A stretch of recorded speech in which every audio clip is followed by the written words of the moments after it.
Come on, Bear, we've got to get this thing finished. Come on, it's time to get out. Come on, let's get this thing done. You've got no momentum today, have you?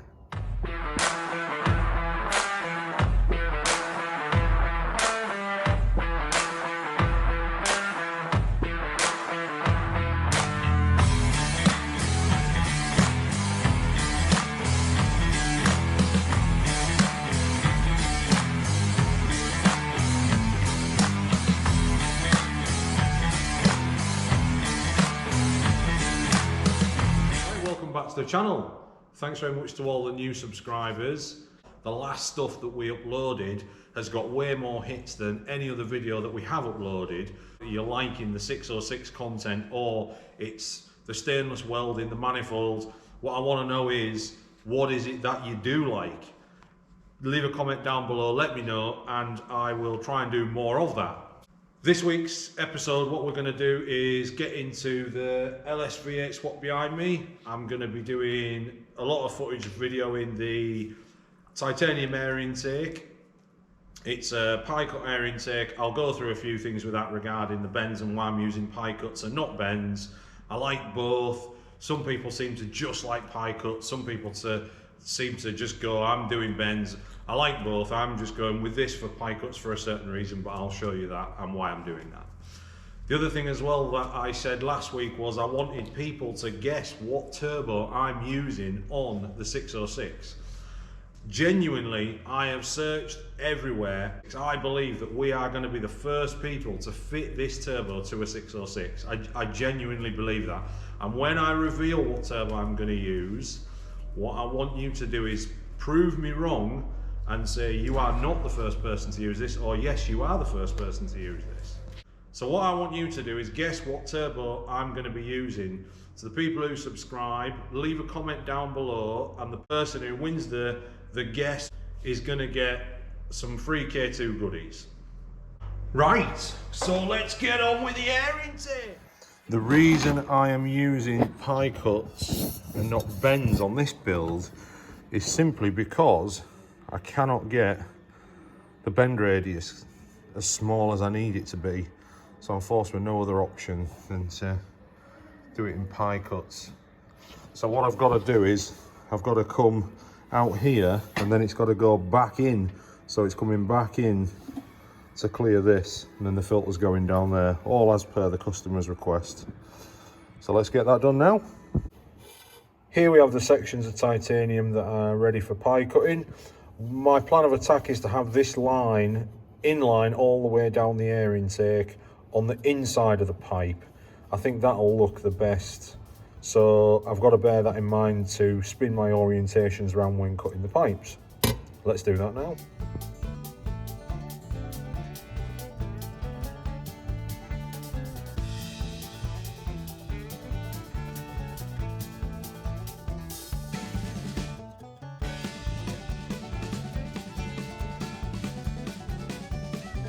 Well, now we've got all the parts cut, the next thing to do is clean them up, get rid of all the burrs, and then we'll start to tack them together. So that'll be the next stage.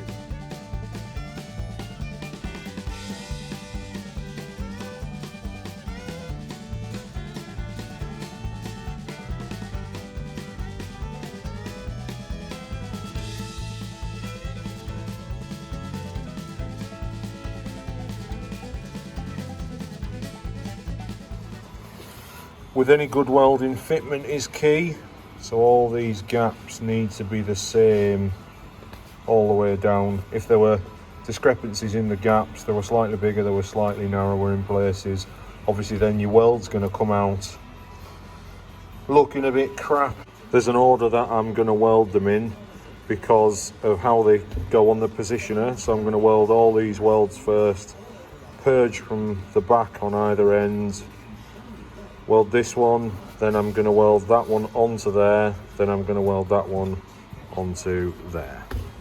This is the mass airflow sensor, supplied originally in billet aluminium.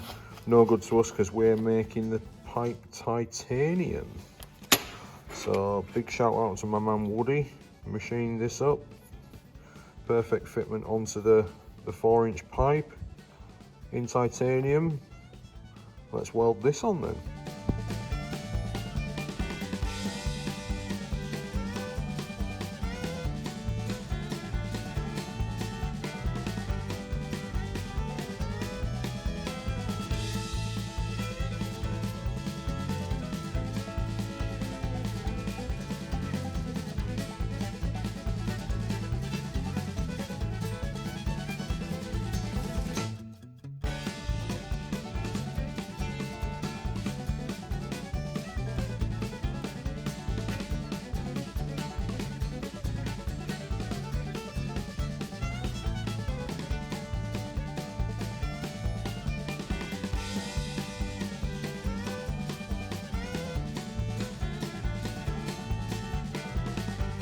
yeah, that's the majority of the welds done. You can see the welds seem nicely lining up down here.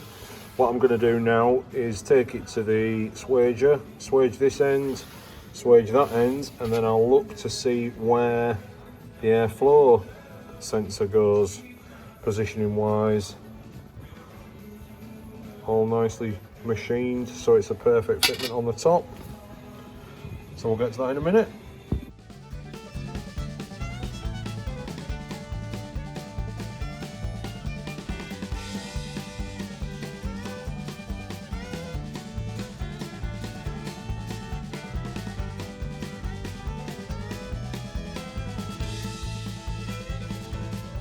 Pipe now in place. Next thing to do, sensor and a bracket. I think I'm going to make a bracket that comes off the back here. Let's get that done.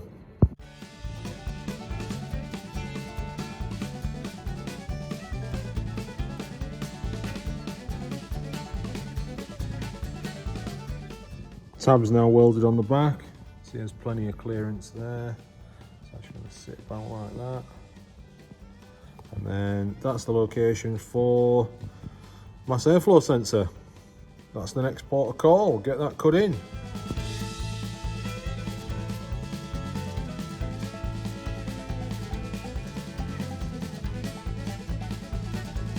What do you think, boy? Hey, good dog. That is all the fittings now fully done. Airflow sensor is mounted and the airflow is the right way going to the engine. These are handed, so it will only go in one way. Them holes are offset, so tab in place, full weld round there, full weld round there, back purge. Next thing is bracket on the engine. Right, let's get it done, eh, boy? Yeah, cool.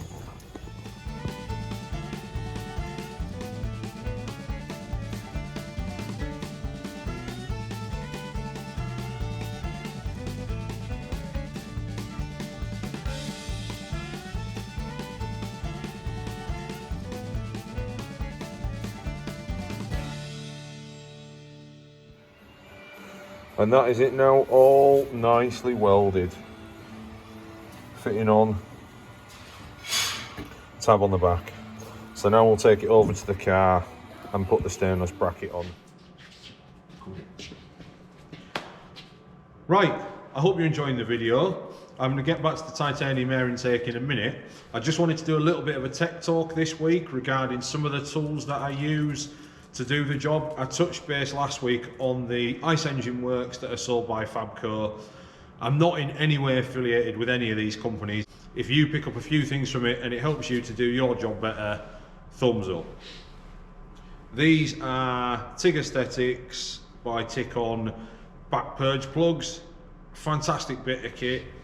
They're the things I'm using to back purge the pipe. The reason we back purge the pipe is on the back side of the titanium, when the oxygen hits it, it causes contamination. I'll show you a clip of that. You can see the white mess. That's something that you don't want when you're doing titanium welds, stainless welds, so you need to purge from the back. These have a really nice diffuser in the back of them as well to make sure that the gas is dispersed properly. One thing that you do need to do is flood the pipe prior to starting your weld. So you need to let the oxygen or the atmospheric air push out of there. So leave it for a couple of minutes. There are machines that you can buy to measure how much argon's in there. I don't, I just let it purge for a while and then start welding. The other thing that I want to touch base on is another product by the same company. This is a trailing purge shield. Now you can do various different things to make the colours of the weld change. I quite like a goldy colour, some people like blue. So depending on how much back purging you want to do, depends on how much gas you would have coming out, and that will change the colour of the weld. So something that you can have a little bit of a play around, but these are the seconds to wind on. You wind it onto the end of your torch, you put your gas connector on, absolutely fantastic. I hope you can hear me, there's a chainsaw that started up. All of this stuff that I'm using, I get from my local welding supplies, Tech Products. The purge caps, my welding gloves, all that sort of stuff. I'm in no way, means, shape or form affiliated with them, but that's who I use to get all my welding supplies from. Really good company to deal with, so I thought this week I'll give them a bit of a name drop. There's lots of stuff that I use from them, my welding gloves, all that sort of stuff, and I use certain things for certain jobs as well, so I have various different types of gloves, but we'll get into that next week. And lastly is this stuff. This is the kitchen foil. This is the original kitchen foil. That can only lead me to think that there is other stuff out there, but this is the original one. Now, I'm not right sure where this comes from. I don't think Tech sell it. I do use some heat-proof tape. The glue fails when you're close to the tape, in which case it starts to peel off. You'll see when I did the welds, if you look closely, it failed when I was putting the mass airflow sensor in and I changed it over to the tin foil. It's really good, and the one thing I would say is, if you don't use the tin foil for blocking the holes, it's really good for wrapping your sandwiches up, and Christmas time, you know, roast potatoes, don't get any grease on the bottom of the baking tray. So I'm classing this one as 2 tips in one, really. I can't recommend tin foil enough. It is just so diverse. So yeah, I mean, Tech products, they sell everything else that's down there. Not sure about the kitchen foil, you'll have to look into that. I'll look into that. I'll ask the question and I'll come back to you. Anyway, let's get back on with the titanium air intake. First prototype bracket. Couple of alterations, and the next thing to do is do it in stainless. Here we come.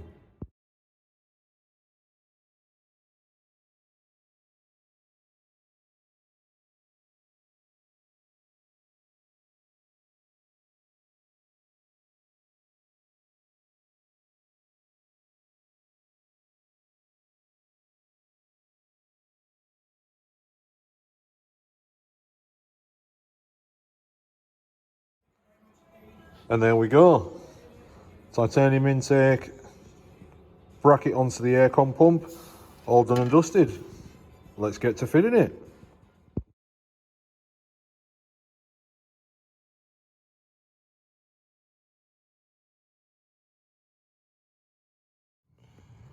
Really pleased with how that's come out. Love the colouring of the gold, a little bit of colouring on the stainless bracket as well. Love the colouring of the gold on there. Just absolutely perfect. I'm more than happy with that. I'd be happy if this was my car with that pipe on it. Right, I really hope you liked this week's video. It was a load of fun to do. We build everything like it's our own. We put as much pride and passion into parts that we're building for other people as we do our own cars. Like I said before, I would be more than happy if this was the pipe of my own car, and that's how we build stuff. If I wasn't clear enough about the giveaway that we're doing, the plan of attack is leave a comment down below guessing what turbo I'm going to be using on the 606. Like I said, I am convinced nobody's done this yet. What we'll do then is we will pick a person at complete random from the list of people who've guessed correctly, and we will be giving them the free giveaway of the K2 goodies. It's absolutely freezing in here. It's absolutely freezing, isn't it? That's why you're wearing a jacket, because it's bloody freezing. Right, pretty sure you've seen in the background there's lots of stuff that's going on. There's lots of cars that are in here. There's lots of things that we've been doing. The Discovery has moved on a touch. A friend and I the other night, we got the rear lights working, spent a bit of time on the wiring. So things like that I thought were pretty boring. I'll put a bit of a clip up now. You can see what we've been doing and the fact that everything is working as it should be. I plan on getting back on the 606 next week. I'm going to get the turbo on and try and get it started. That's the plan of attack. As long as everything goes to plan. I don't work on it through the day. I'm working on it on a night, so I've got to put work as my priority. The F100's in, that's having another turbo manifold put on. That's already been built. I didn't video that, but I'm going to do some footage on that as well. There's a couple of things that I want to show you on that and why we're putting a turbo manifold on that car, and we're looking to try to eradicate something. But I'll go into a bit more depth and I'll show you some footage of that. I hope you really like what we're doing, and I hope that the content's good. Give us some feedback, let us know. It's always taken on board, and that's the only way that we can progress. Getting some really good feedback at the moment from people who are following us, and it makes a difference. You know, we want to try our best to do these things, and yeah, just keep progressing and just having fun doing it. So yeah, thanks for watching, and I'll see you on the next one.